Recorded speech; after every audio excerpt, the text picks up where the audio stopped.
All right, friends, welcome back. Thanks for joining in. I want to talk a little bit today about the fact that I'm super excited that I have gone to a couple of barrel races, taken both of the horses, and things are going really well. Now, if you've watched my previous YouTube videos, you know a little bit about my horses, but if not, that's okay too. But my one horse, the older one, Cheyenne, she colicked over the winter. She had to have emergency surgery, so she has been in this rehab period for the last 7 or 8 months. And my other horse, Whiskey, is the one that I've been struggling with the last couple of years. Soundness issues, then some mental issues, and we're trying to get back in the swing of things. And so she has been entered and ran for the first time since going through all those issues. I've taken her and entered her twice now. And Cheyenne, I've taken her and entered her 3 times now since recovering from her surgery. And I really just feel like we're getting back into the swing of things. And, it feels really good. So we have an upcoming 3-day show that we're going to plan to go to next week. And, my goal, my plan is to just keep rocking and rolling and keep rebuilding and just keep hauling and just keep going. And that's what I want to talk about a little bit on here today, because being very honest with myself, I kind of let the horses go on the back burner. I would say maybe the last, year and a half almost, maybe even 2 years. I mean, that sounds like a really long time. And it wasn't that I wasn't riding during that time. It wasn't that we weren't competing. I mean, I took Cheyenne last year across the country and competed in some really big shows and races out west. So it's not like I've taken 2 years off by any means. But when I look at the time and energy that I've put into the horses, it hasn't been the same, the last year and a half, 2 years as it was prior. And I don't think that that's as noticeable with Cheyenne because she's what I would call kind of finished and seasoned, and, you can do nothing with her for 6 months, and as long as she's in decent shape, you can pull her out the pasture and make a run on her, and she's gonna be the same as she was last time you ran her. So, I'm really lucky I have her to that space where that's the kind of horse she is. But Whiskey is very much not that horse yet, and we had some issues develop a couple of years ago, and related to soundness, and then I think the soundness issue turned into some mind issues for her, and then ultimately that shattered our confidence, and we've been trying to rebuild both physically and mentally, and it's taking us a really long time, and some of that is you can't rush the process. You have to trust the process. You have to go at the speed that is going to give you the best long-term outcome, and you can't rush it. That's part of it. The other part of it is, like I said, being very honest with myself. I just have not made the horses the priority the past couple of years that they had been in previous years. And when I look back on that time, a lot has happened. We had to move twice, which, finding a new place to live and then moving into that new place to live and all the stuff that comes with it, it really takes a lot of your energy, especially for me, for us anyway, trying to find the next place to live took a lot of energy and a lot of time. So that really kind of chopped into, some of my life. The other thing is, I changed jobs a few years ago.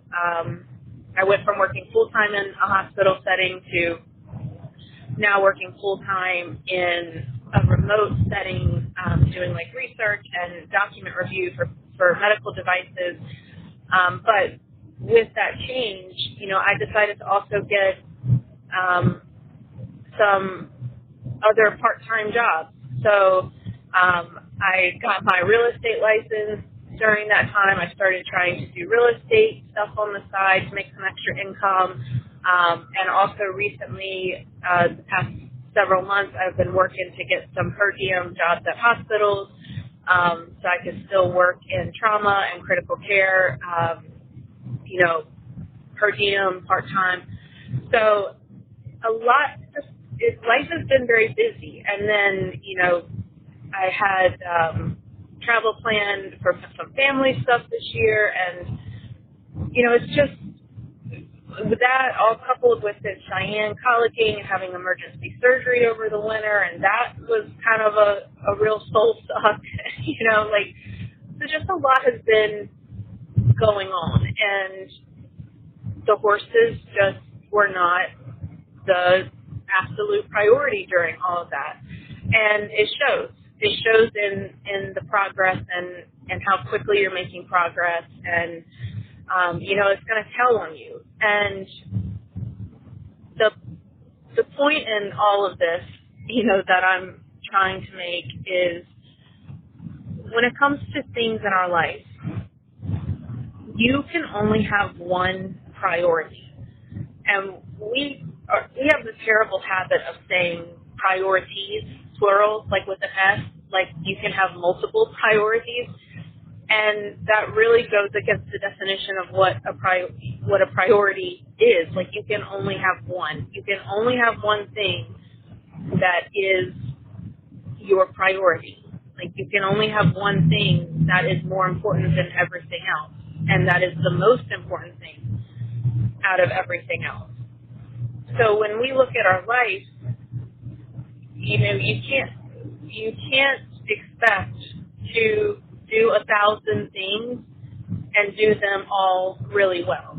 You can't expect to multitask and give your attention to multiple different things and then expect to really excel at all these multiple different things. Everything you do in life, every choice you make, every decision you make, everything you do is pulling you towards something and pushing you away from something else. And when we give our time and our energy and our effort and our emotion to something, whatever it is, that is inevitably going to be taking all of that away from something else in our life.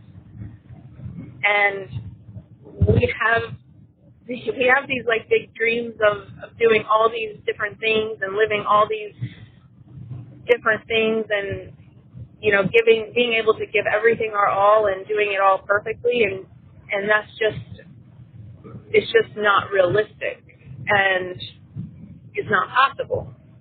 So when we think about our life, and when we think about what it is that we want for ourselves, whether it be with hobbies or competitive or personal relationships or careers, you really have to think about what is important, and then you really have to make it a point to prioritize that thing. And if you've ever read the book, if you have never read the book, The One Thing, I highly recommend that book. It talks a lot more about this and goes through it in a lot more detail and well articulated. But if you try to spread yourself too thin, you're not going to feel like you're doing anything well, and you're not going to get the amount of fulfillment possible if you were to focus all your energy and all your effort onto that one thing that you have identified as a priority. So I know we live in a world of multitasking. I I know we live in a world of our energy and our attention just constantly being pulled in 1,000 different directions.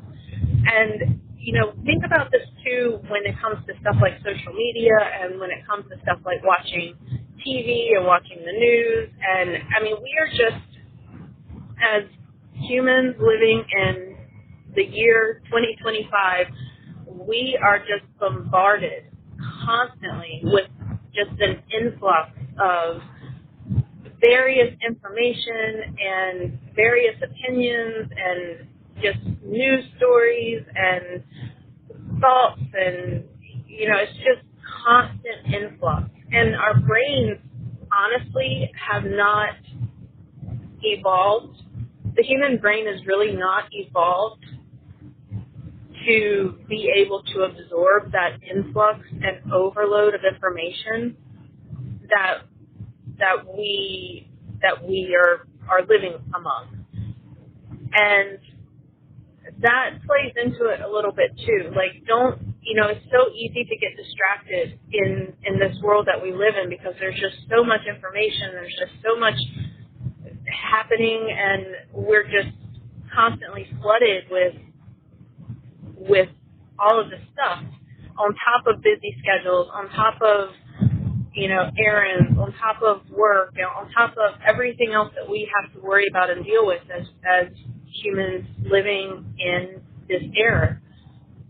And it can be overwhelming, and it can really distract you, and it can really pull your attention and your focus in a lot of varying directions, which is ultimately going to result in you not being able to focus on what you have identified as your priority and what you have identified as the thing that you want to dedicate your attention and your energy to. We have to be mindful of that. We can't change the surroundings. We can't change the world we live in, on a large extent anyway. But we can be aware of how our mind works, and we can be aware of trying to be the best version of ourselves in this environment that we live in. So give that some thought, as you go through, I'm sure, what is a busy life, like all of us, just give that some thought and some awareness. Make sure you are identifying what is important to you. What are your priorities? And I use priorities plural specific there because you can only, like I said, you can only have one priority. Like, you can't have multiple things that are the most important thing to you. But what you can have is a different priority in each bucket of your life. And that's important to mention on here too. You can have a priority or something that is identified as the most important thing to you in different buckets of your life. So we have personal things that are going to be a priority for us. We have career things that are going to be a priority for us. We might have other avenues or other things in our life, like me competing with the horses. That's a priority for me, and in that avenue of my life. So you might have different buckets that each have their own priority, and that's okay. Like, you just have to then understand and make it a point to divvy up the time in your day and the time in your week to give dedicated focus to that individual priority in that bucket of your life. So hopefully this speaks to someone out there. Maybe it makes you think a little bit about how you've been spending your time and spending your days and spending your weeks. It is so easy to, if we're not careful, if we're not cognizant about this, it's so easy for the days to turn to weeks, then to turn to months, and then to turn to years. And next thing you know, you look back on 5 years of your life and realize, man, I wanted to do that, or I wanted to make that important, or I wanted to focus on that and make that thing a priority. and I just never did. And then you look back on those 5 years and realize you didn't live those 5 years the way you wanted to live them, and you didn't do and experience the things the way you wanted to do and experience them. And that is it's such an easy boat to find ourselves in if we are not hyper aware of making sure that we are keeping ourselves, on task for the things that we know are going to bring us happiness and joy and fulfillment, and the things that we know are important to us. All right, I hope everyone has a great rest of your day, and I hope to talk again soon. Thanks for tuning in.